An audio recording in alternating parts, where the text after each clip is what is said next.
Planning a fishing trip shouldn't feel like a full-time job. With FishingBooker.com, you can find and book the perfect fishing trip within minutes. FishingBooker.com connects you with trusted fishing captains around the world. Booking is fast, easy, and secure, with access to verified customer reviews, loyalty rewards, and around-the-clock customer support. Everything you need to book with confidence is in one place. So head to FishingBooker.com and start planning your next fishing adventure today. When it's time to scale your business, it's time for Shopify. Get everything you need to grow the way you want. Like, all the way. Stack more sales with the best converting checkout on the planet. Track your cha-chings from every channel, right in one spot. And turn real-time reporting into big-time opportunities. Take your business to a whole new level. Switch to Shopify. Start your free trial today.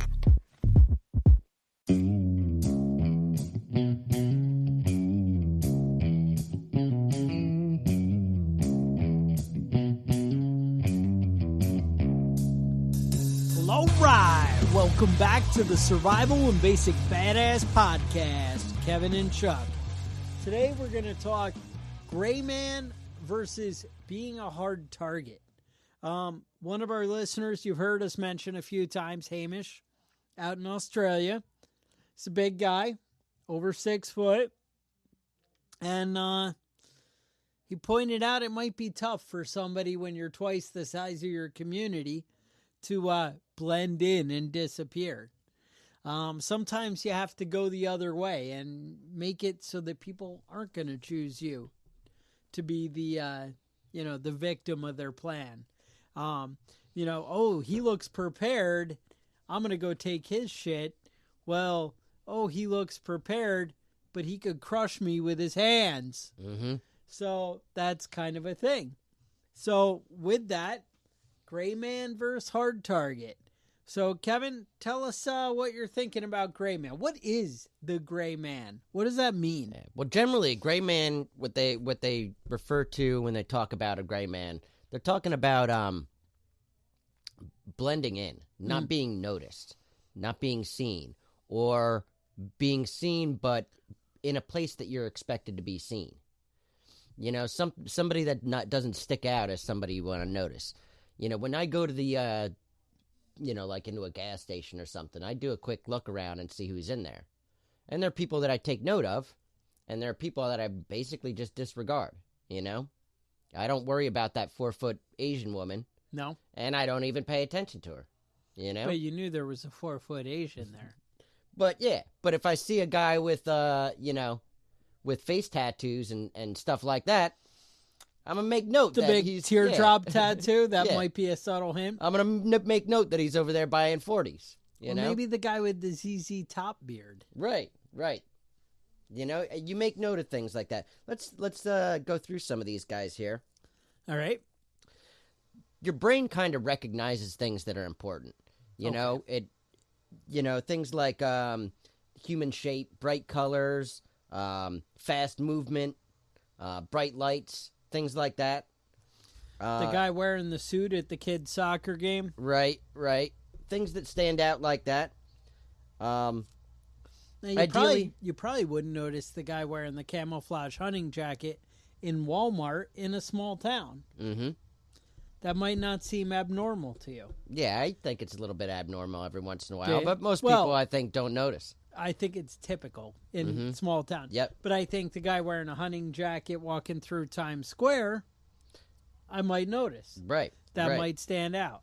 And ideally, you would have average and somewhat non-threatening features. Average height, average weight, normal features like you wouldn't have a big, you don't have a big nose or, taxi cab door ears. Normal like hair Obama color. Is what you're saying. Right. Normal color hair, if you have your hair dyed hot pink, that, this might not be your go-to. An orange face. Orange face, right. Some sort of creepy spray-on tan that some people like for some reason. No, your clothes wouldn't be like bright colors. Okay. Like things like brown and gray and basic colors that don't scream out at you, you know? Obviously, the way you dress, too. I mean, are you, if you're in a boardroom in shorts and a T-shirt, you're going to stand out. If you're on the beach in a three-piece suit, though, you're not going to, it's the same thing. You're going to stand out. I went to the theater, if you will, to see some horrible, I think it was like Handel's Messiah. I don't even know what that means, but it's a thing. Okay. And the wife drags me, and one of the guys who's, like the tenor soloist or something is rocking the nice tuxedo, blends right in with everybody else, whatever. And then he's got these like Happy Christmas socks. Yeah. Stands out a little bit. Stands out. People remember. Here I am 2 weeks later talking about the guy. Right. You remembered. I remembered. That's things the thing. like Things like that. Yeah. Things like having stuff written on your T-shirt. People just have a need to read what's on your T-shirt. Have a big picture of Bob Marley on there that says Jimi Hendrix over top of it. I don't know. Or you're rocking the T-shirt that says "We gotta hand it to you." That's an inside joke, maybe. I don't know. Yeah. But basically, the idea is that you don't want to be noticed. You want to fit right in. You want discreet mannerisms. You don't want to be the asshole like me that's shouting for no reason in the gas station. Well, one of the things too, you don't want to confuse blending in with looking vulnerable or weak. Right. No, you don't want to look like the extreme badass who's well prepared. But on the flip side, you don't want to look like, that guy's a target right there. You just average. You want to avoid contact, but you don't want to be the person that's looking down at their shoes the whole time either. Because that's something different that stands out. So just be aware of it. You want to be typical, not... Right. Other things that being the gray man involves is things like changing your route based on going through crowded places versus taking a side street or something like that. You don't want to be in the throbs of people if you can help it, especially in situations like we're talking about. A good way to do this is to just go to the mall. Just go to the mall and sit and watch people. Just people watch, See how people act. See how people dress. See the things that stand out to you and the things that don't really stand out to you. You also want to be careful that, I know that I'm always hyper vigilant. I'm always looking around me. You are hyper vigilant. And that's something that stands out. Like, I could probably do a better job at paying attention without, swing my head all over the place and keep turning around, watching the people that are standing by. There was this guy standing behind me today at the gas station. I almost lost my shit. Like, I could feel, like, his breath on the back of my neck, and I couldn't see. He wasn't to either side of me, so it was bothering me because I couldn't see who it was without turning around and looking at him. And finally, that's what I had to do. I had to turn around so I was face to face to him, and I realized, maybe I'm being a creepy asshole standing 3 inches away from this guy, and he backed up a little bit. I don't know who does this sort of thing. I don't know where creepy assholes. I have my personal bubble, I just feel like he was invading my personal bubble. But sometimes looking like you belong is more important than blending in. If you have a hard hat and a reflective vest and a clipboard, you can probably walk through most places and nobody's going to bother you. That happened to my work earlier this week. I was, doing some rounds, and I went outside, and there's this guy standing out there with a clipboard and a hard hat, and I was like, nah, I don't want to talk to this asshole, and I just went back inside. I don't even know who he was. Could have been a terrorist, but I'd never know because he had a clipboard. Sounds right. I mean, a lot of it is be what people expect to see. Don't be in a construction site and not have a hard hat on. Be what people expect you expect to see when they're out in a certain place. That sounds right. Well, like, think about like this. Like I had mentioned, I prepared a get home bag for my wife, and I bought her a 511 tactical bag. However, I bought it in like girl light blue. You know, it looks like a regular backpack. It does not, you know, it's got the nice pockets inside. It's a little sturdier. It's got the room for the water bladder, you know, the little Camelback in the back. And even has a like plate carrier if she wants to, you know, throw a bulletproof pad in there. But it doesn't look any different than what you might expect a kid to be carrying to school. And with that, like, you have your bag in your car and an EMP happens and everybody's walking along the side of the road, you know, along the highway, and you got your bag. You know what? If you grab your kid's bag and put whatever's important to you out of your car and take it along with you, that doesn't say to anybody, hey, they're prepared and they have shit. Right.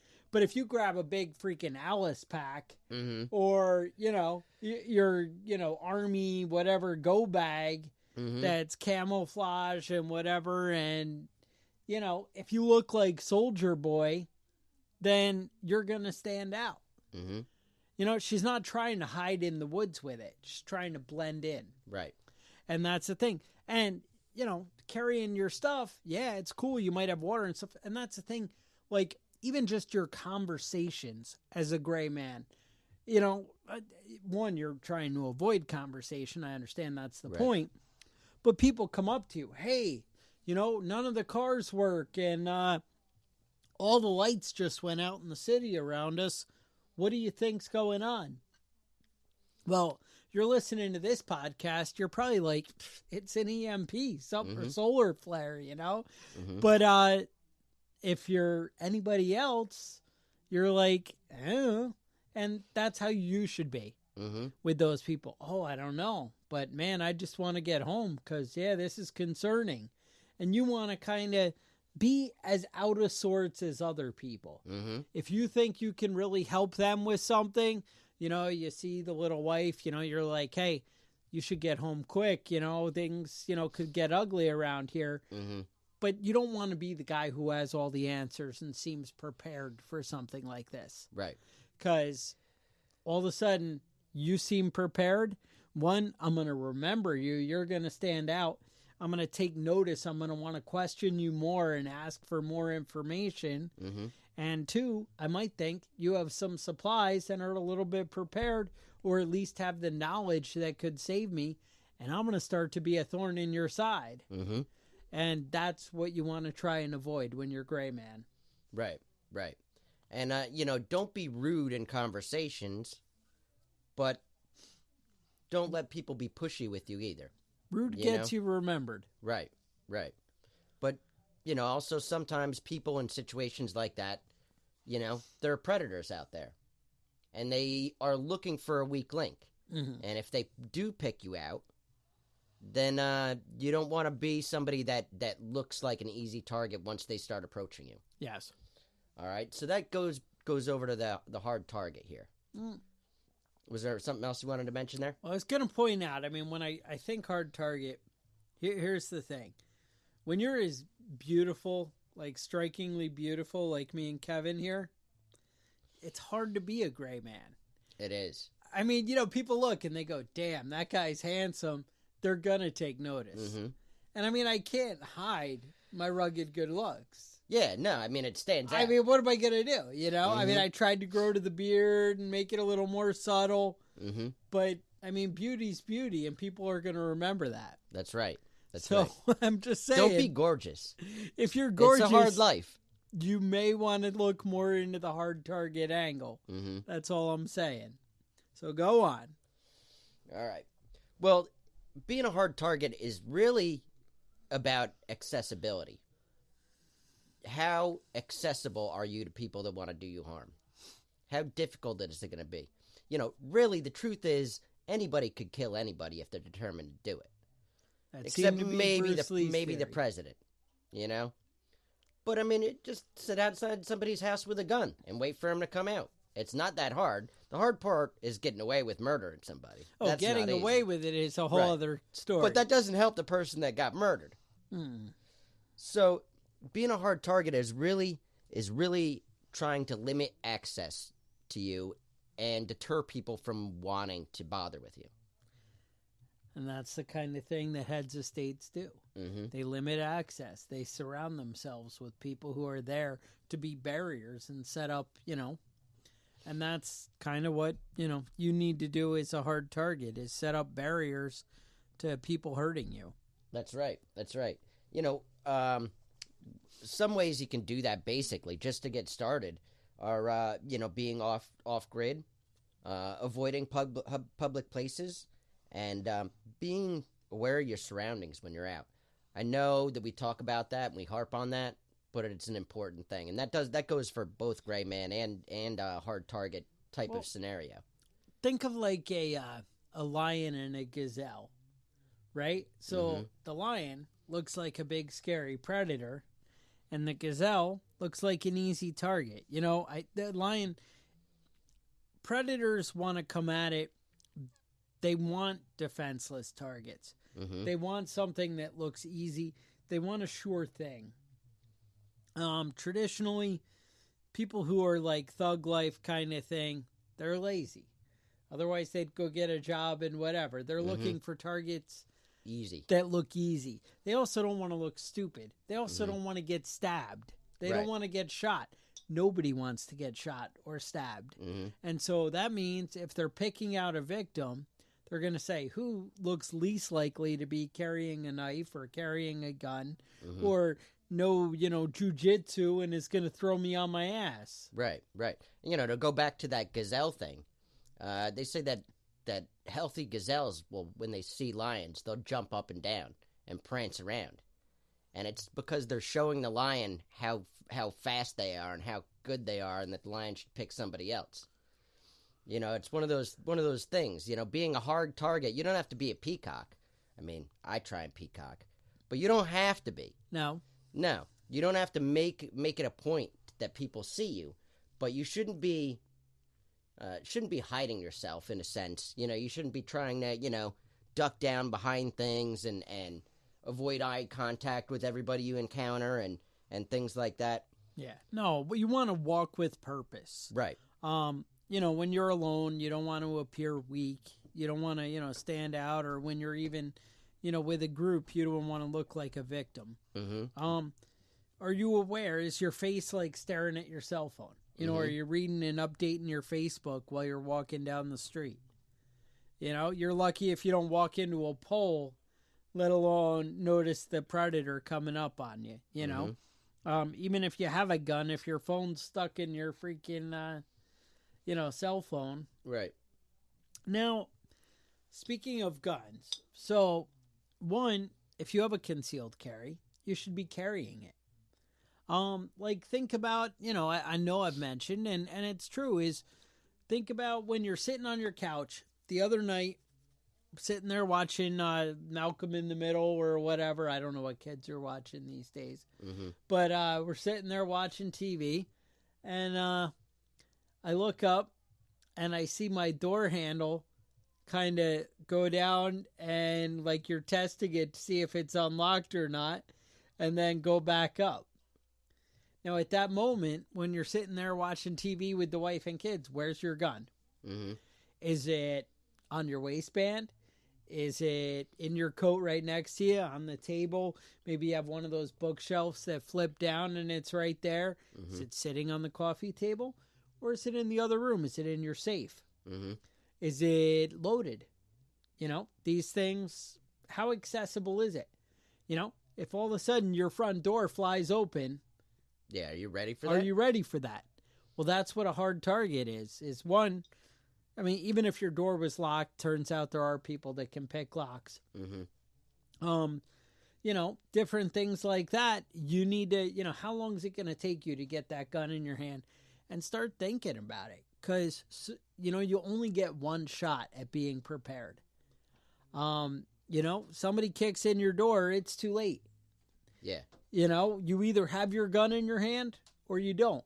or you know how to jump up and protect yourself. Mm-hmm. Or, or you're wrapped up in the blanket on the couch and you can't even move for 5 minutes till you get all the kids and dogs and whatever off you, Mm-hmm. These are, things to be aware of. Yeah. And if you are carrying a weapon, you can't carry a handgun if you're not able to. Right. And you are carrying a weapon, make sure you know how to use it. There's no point in having even a concealed carry and having a gun with you if you're going to be afraid to use it. Mm-hmm. Now, there's two things at that point. You either need to start training and learn to get confident with your gun, or you need to find a different weapon that's more appropriate for you. Because a weapon that you will use versus, having a scarier weapon, but you're afraid to shoot somebody because you realize the finality, the permanentness of it, So a lot of people are like, oh, well, I won't use a gun, but I'll get a knife. You're probably making a mistake. Because believe it or not, a knife is so much more like violence of action, and you're going to do more long-term damage with the gun. Don't misunderstand me. Right. But to start slashing at somebody with a knife, that's going to be way harder and different than shooting somebody. I mean, in your mind of getting past that trauma and whatever. Maybe if the gun is too much for you, step down to like pepper spray or mace. Maybe that's the level. Again, I recommend you get training. You start hanging out with somebody who knows how to use a gun, who can teach you and help you build up confidence and get prepared with it.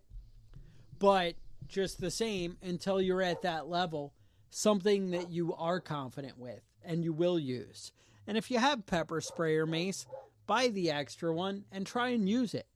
How far? Yeah, what kind of range does it have? You don't know until you spray. This stuff matters, right? They say, back and forth over the eyes. I know my cop buddy, I think I mentioned it a couple episodes back, says you want to get some in the mouth. Try and spray them, in the mouth and the face, kind of all over. If you're getting them in the mouth, it's getting in their eyes anyway. Right. But you really want to work them with that. And, my cop buddies, use the whole freaking thing.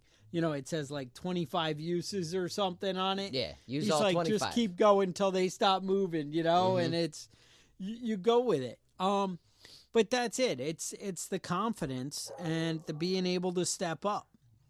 Always have a plan, though. Kind of be aware how you would protect yourself, when you're walking down the street. Right. That's another thing we should mention is predictability. You don't want to be predictable in your movements and your actions, Do you leave at 7:04 every morning? You walk out your front door? I mean, maybe you should leave 15 minutes early sometimes. Maybe let them know you're going to be in a half hour late the next day. Change it up. Right. Change your routes. How do you go? How do you go to work? Do you go the same exact way every day? Do you walk out your door at the exact same time every day? Just avoid, another thing is avoid stops if you can help it, Don't go on your way home from work and stop at the gas station to get gas, and then go to the grocery store to pick up a loaf of bread, and then go to the dollar store and get your Kool-Aid, and stop at the next gas station to get your cigarettes. Get all your stuff be out and about as little as possible. Go out with purpose. Right. Another thing, and I mean, this kind of is focused on the ladies and the, people who aren't as big and intimidating, whatever, might be more often, characterized as victims. But work with me. These can definitely apply to guys and everybody else too. We can all learn from it. But speak with authority when you talk. When a stranger approaches you, don't negotiate your own security with a stranger in the name of politeness. If they're like, you don't want to be like soft-spoken, like, oh, can I help you? The guy comes over, hey, little lady, let me help you with those bags into your car.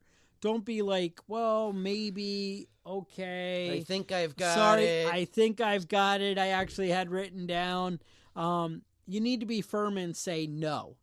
You should have, authority when you speak. Like, think of no as a complete sentence. No, that's it. There is no more. You don't have to justify and explain yourself. Right. And if there's a stranger approaching you and trying to offer you help that is unwanted, I'd say feel free to pepper that no sentence with sentence enhancers. Yeah? Like, is the word fuck a sentence enhancer? Yeah, you could pepper that in there. Throw that in there. Work that in? Little spice in the beginning. Yeah. Well, like think about it like this. So you're exiting the grocery store after, the day of work. You go in, you get some groceries. You come out, you're carrying heavy grocery bags. You're fishing out your keys, opening the trunk. And you hear the guy come up behind you and you're a chick, whatever. Or maybe you're, a little man. I don't know. And the guy's like, hey, I'll help you with that. This is bad, right? You know it doesn't feel right. You know that guy, it's creepy, right? And, just the way he says it, you can kind of sense. Right. You get that fear, You know when somebody's creepy. Women always know right when they spot creepy. Now, you want to just kind of jump in your car and lock the doors, but most of the time that's not really the thing. And you're kind of, oh no, I got it, thanks. You don't need to be polite like that. When they get close, oh, hey, no, those bags look heavy. Don't you want me to help? I mean, as a man, I have to help you. And they just kind of keep moving in closer. You need to take charge and, Right. authority. Make it clear to them that you're not going to be pushed around. Exactly. Because they don't want to fuck around with somebody that's going to just be a big pain in the ass. Exactly. Screaming and scratching and biting. They don't want to deal with that. That's the difference, and this will apply with guys at, times where, there's authority where, people come along and I always see it's hard because you have to like make these decisions in real life. And like, so imagine you have economic collapse, right? Or any of these scenarios. And all of a sudden, people come up and they come and knock on your door. Your family's kind of hiding out in the house. You got your stockpile, you got your guns, you got whatever. Now, you don't want to just outright shoot your neighbors or whatever.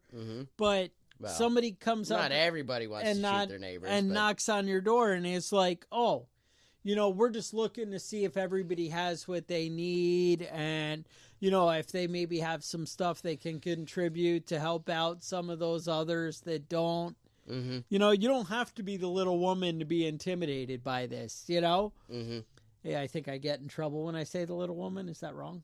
No, I think that's okay. That's okay. I mean, they're big women too. They're big women. Yeah. I know. I would think a woman would be happy to be called the little woman, but I found that not to be always the case. No, not always the case. Hasn't been the case.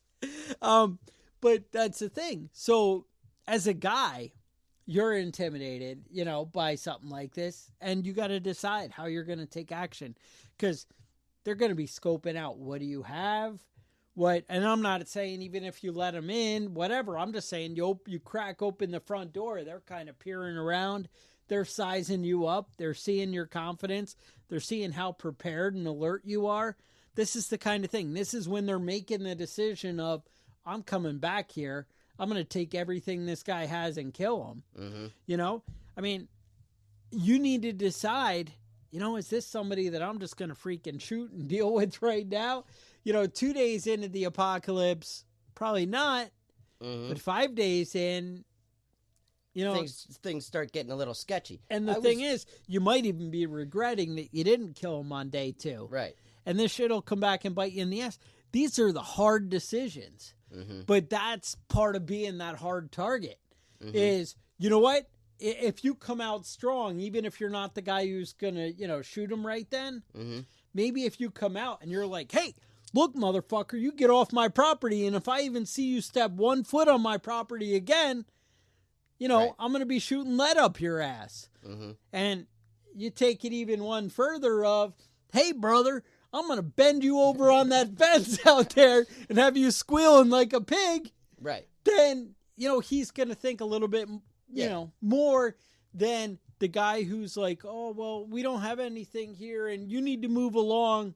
and you're unsure and second guessing. Right. You know, I could have yelled a little more aggressive. The children upstairs, I The didn't want to children are upset sleeping, anyone, yeah. you know, but you know what I'm saying? I mean, you go out with confidence and balls, it's going to make the difference. Right. I was actually sitting in my living room yesterday. There were and, people trying to sell him Girl Scout cookies, and Kevin went out. I'm gonna bend you over that fence. No, I was sitting in the I was sitting in my living room, and I looked out the window, and I said, "Why the fuck is this person driving down real slow down my street?" And I had a friend over visiting, and he goes, "Yeah, why are they doing that?" And he storms out the door. That's And it. he goes and confronts the people in the car. Turns out they're looking at Christmas lights. Oh, the Christmas lights. Your But- house is so pretty. Yeah, he thought that was absurd that somebody would be slowing down, and he was going to go out and find out what the hell they wanted. There you go. I like that kind of. I like that, you know, That kind of take charge attitude. because I'd though. still be wondering why that person was driving down the street real slow. But now I know. I know who it is. I even know who they are, and where their names are, and where They were live. like, "Here's my ID. Yeah. I'm sorry." And you know what? They're probably not going to drive down this They street ain't gonna look next at my time. lights again. They won't. Learn their They'll lesson. mind their own damn business. Now, sometimes when you're out, being mobbed up a little bit is not a bad thing. Mm-hmm. You know, having people with you. You know, you're not gonna go bully a car full of people. You know, a single woman in a car full of people is a much different scenario. You know, the truth is, I rarely let my wife go out without me. Right. You know, it's rare that she goes to the grocery store by herself and things like that.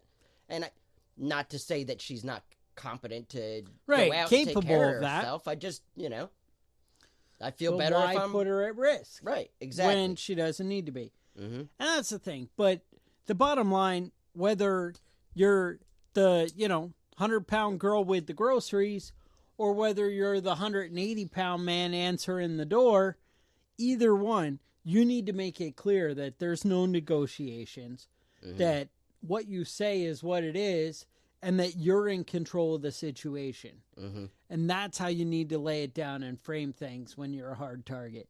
And that's what's going to make the difference. Right. Now, let's just talk real quick. We did an entire show about home security. Uh-huh. Just talk real quick about that kind of hard target type of mentality when it comes to your house. All right. Where are the access points? What's the easiest way to get in and out of your house? Think about it that way, because that's going to be the most likely way that somebody that shouldn't be in your house is going to try and get in and get out. Honestly, you'd be better off cutting a hole through my wall and coming in than you would be coming through my front door if I didn't want you to. And that's probably the way it should be. You know, you want to have... You don't want somebody to be able to push past you at the front door. Right. And, and just be inside. I don't like it when people knock on my front door. So I have a big gate up on my deck, It makes it difficult to get to my front door. I rarely have people come by. I don't even have Mormons come by anymore. No. The Nobody. Mormons don't bother. Nobody comes by. You just answer your door naked one time, and that's it. That's You're on it. the list of don't bother. But yeah, if you're interested in that, go back and listen to our home security episode. There's a lot of stuff in there that we talk about. Another thing about being a hard target is it's good if you're hard to kill. Yeah, it's a good rule. If you ever been shot or stabbed and you survived and made it, you're better off there. You can handle a couple of gunshots, a couple of knife wounds. Not a big deal. It's surprisingly hard to stab somebody to death. Really? Did you know that? I didn't know I didn't know that. But I was looking into it. Apparently, you can get stabbed 60, 70 times. Really? And a lot of people will make it. You really got to go for the heart and The vitals. the throat, that sort of stuff. But just throwing that out there. All right, good If to you're know. going to murder somebody, Make a don't stab commitment. them in the stomach. Yeah. Go right through the eye into the brain. Mm-hmm. That's what I'd recommend. That's it. You got to make a commitment. Mm-hmm. But that's the thing, too. You don't want to be off in the backyard, unaware when somebody comes up and, I wasn't paying attention. And you're going to really have to step up your confidence in your game when, you got to make them really think that they made a mistake when they walked into your backyard and found you back there. Right. That, oh, man, I really stepped in it walking into this guy's yard. You need to make them feel that way. Right. That's what a hard target is. That's what preparedness is all about. So, these are the different things. Now, the gray man may be practical when you need to slip out and disappear. When, things are going bad and you need to kind of exit out of there, that's not a bad way to be. You don't want to fight everybody on your way out. Right. That's not a fun plan. As long as you could be discreet, go with that option. Right. But when it's time to be a man, be a man. When it's time to be confident and step up, you need to do that. Yeah. Yeah. Not being in a fight is always the best option. I like that.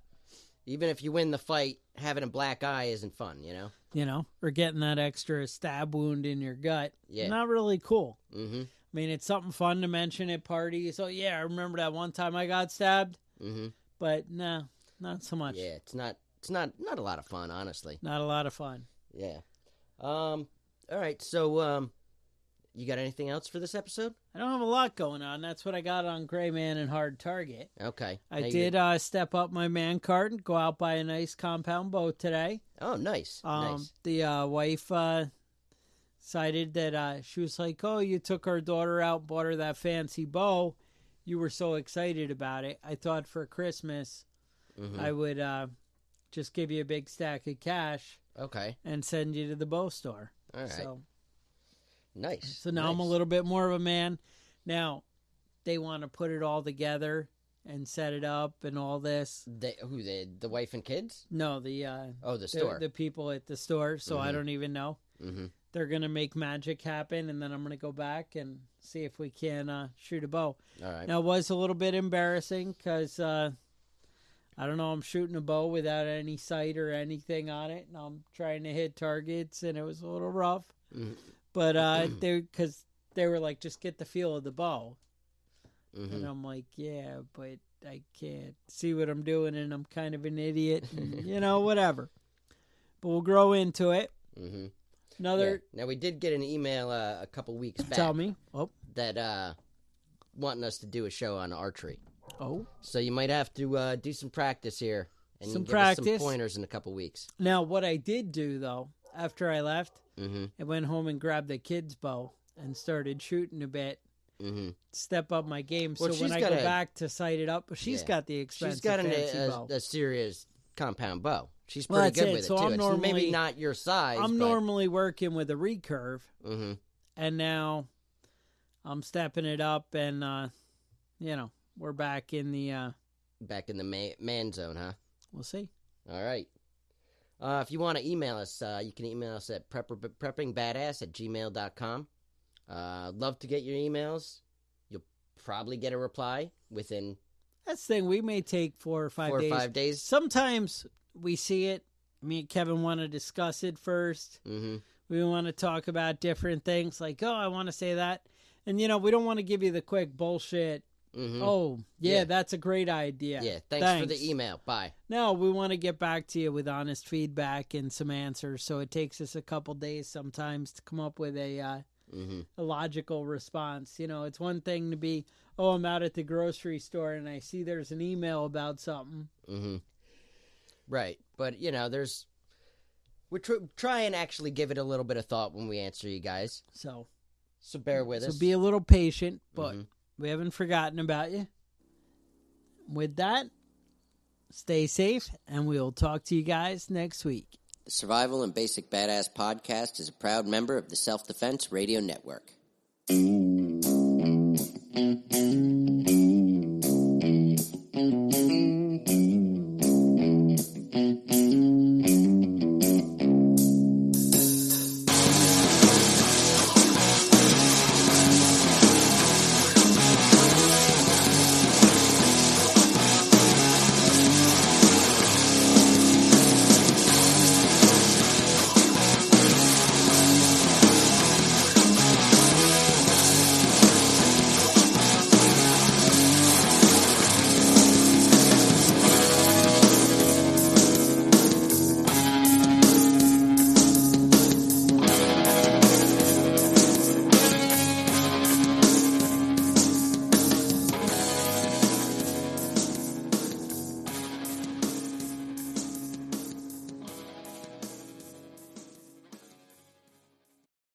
Planning a fishing trip shouldn't feel like a full-time job.